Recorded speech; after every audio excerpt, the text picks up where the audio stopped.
자, 오늘 본문은 창세기 32장 29절 32절입니다. 29절 32절. 야곱이 청하여 이르되 당신의 이름을 알려주소서. 그 사람이 이르되 어찌하여 내 이름을 묻느냐 하고 거기서 야곱에게 축복한지라. 그러므로 야곱이 그곳 이름을 브니엘이라 했으니 그가 이르기를 내가 하나님과 대면하여 보았으나 내 생명이 보존되었다 함이더라. 그가 브니엘을 지날 때에 해가 돋았고 그의 허벅다리로 말미암아 절었더라.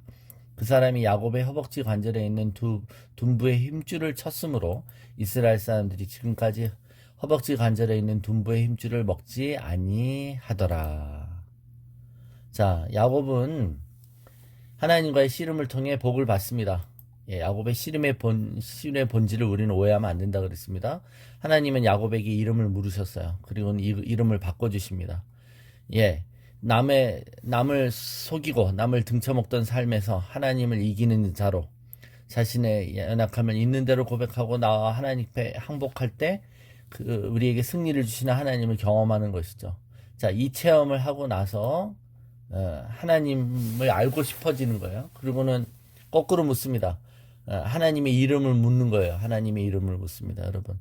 하나님이 네 이름을 물었을 때는 그것은 우리에게 본질을 알게 해주시는 하나님의 가이드였죠.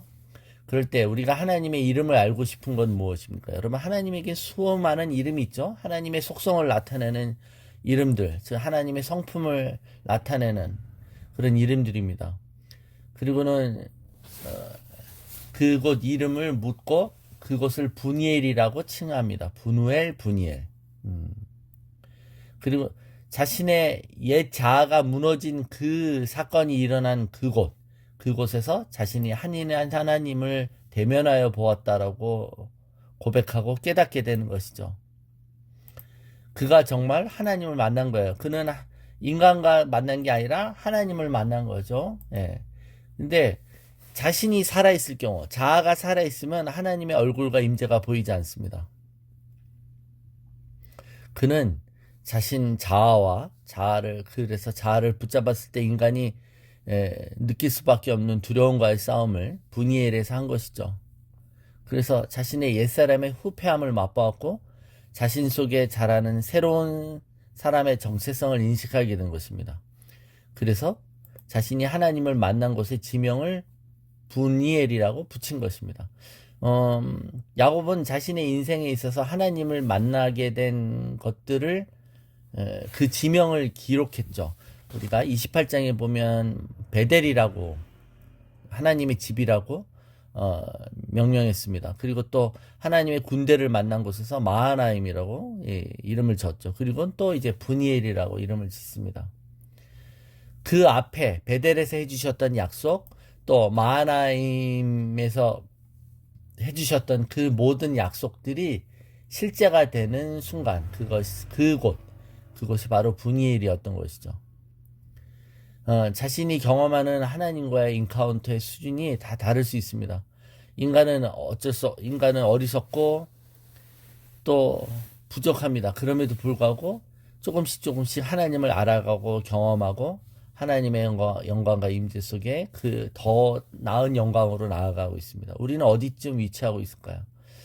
우리가 분이엘을 경험한 적이 없을 수 있어요. 그죠? 우리는 여전히 세상적인 지혜를 의지하고 세상에서 자기 힘과 자기의 노하우, 자기가 이루는 성취를 자랑하며 살 수도 있습니다. 그럴 때 만일 그렇게 살아간다면 낭패를 경험하게 될 것이고 그 사람은 복이 있다면 하나님과 씨름을 경험하게 될 것입니다. 그리고 결국 하나님의 영광, 하나님의 얼굴을 본 적이 있다면 우리가 그 이후로 만나는 어떤 상황도 우리를 두렵게 하거나 우리를 낭패하게 하지 못할 것입니다.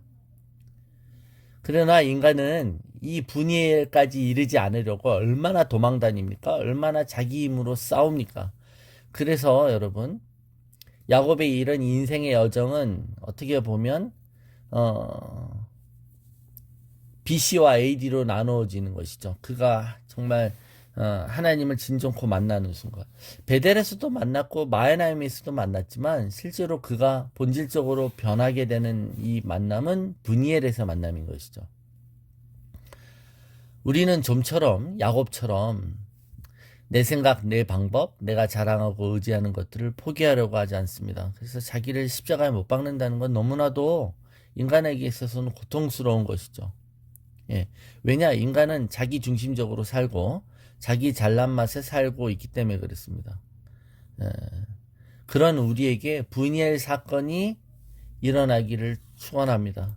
그래서 하나님은 우리가 새롭게 되도록 인도하실 때 그것이 우리의 힘으로 새롭게 되는 게 아닙니다. 그죠? 예, 우리가 날마다 새롭고 갱신되는 거,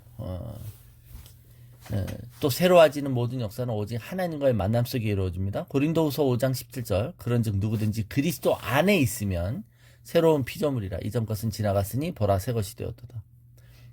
우리가 그리스도와의 연합을 통해서만 새로운 것이 된다는 건데 우리는 하나님 없이 자기를 발전시키려고 하는 것입니다.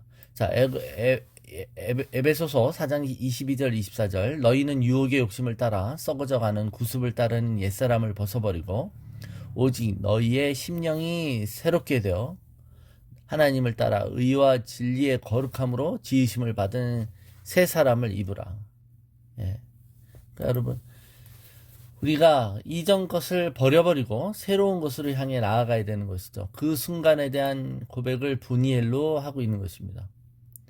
자, 하나님의 얼굴을 보았기 때문에 분이엘 또 분우엘 하나님을 바라보다라고 하고 있습니다. 그래서 자신이 이곳에서 경험한 이 체험이나 또 여기서 얻은 그 복들을 계속 이어가고 싶은 것이죠.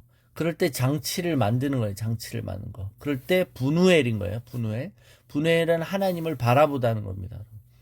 하나님을 바라보는 이 믿음이죠. 우리는 믿는 사람은 믿음으로 산다 그랬어요. 분우엘로 사는 거예요. 저 하나님을 바라보면 우리 하나님을 예배합니다. 그래서 우리가 하나님 앞에 예배한다는 게 바로 그래서 이런 의미예요. 하나님 앞에 예배한다는 것은 하나님의 얼굴을 바라봄으로 하나님의 임재를 경험하면서 그 임재 안에서 자신을 내려놓고 자신을 죽이는 것이죠. 자, 우리가 헬라어로는 프로스키네오라고 그랬습니다. 예, 그게 예배하고 경배한다는 뜻이에요. 앞으로 굽혀 경배하는 겁니다. 자신을 죽이는 거예요. 부복하는 겁니다. 자신이 티끌과 먼지임을 깨닫고 하나님 앞에 바짝 엎드리는 겁니다. 이게 우리가 하나님께 드리는 친밀함의 조건이죠. 본질이고 여러분 우리가 여러분 하나님과 대등한 입장으로서 하나님과 어깨동무를 하며 하나님을 조종하는 그런 게 아니라 하나님 앞에 우리가 마땅히 티끌이고 먼지인 이 피조물이 창조주인 그 하나님 앞에 부복하며 우리는 그 하나님이 허락해 주시는 친밀감을 누리는 거 아닙니까? 예.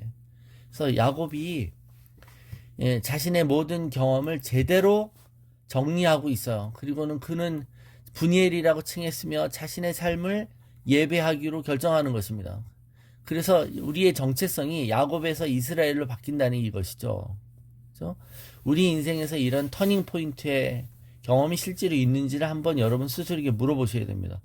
여러분이 습관적으로 어릴 때부터 교회를 다닐 수도 있고 또 교회 문화에 익숙해질 수 있습니다. 그저 찬송가 흥얼거릴 수 있고 성경도 꽤 많이 성경에 관한 지식을 알 수도 있습니다. 그런데 정말 여러분에게 개인적인 이런 인카운트의 경험이 있는지 하나님과의 만남의 경험이 있는지를 물어보셔야 돼요. 그리고 없다면 씨름하셔야 됩니다.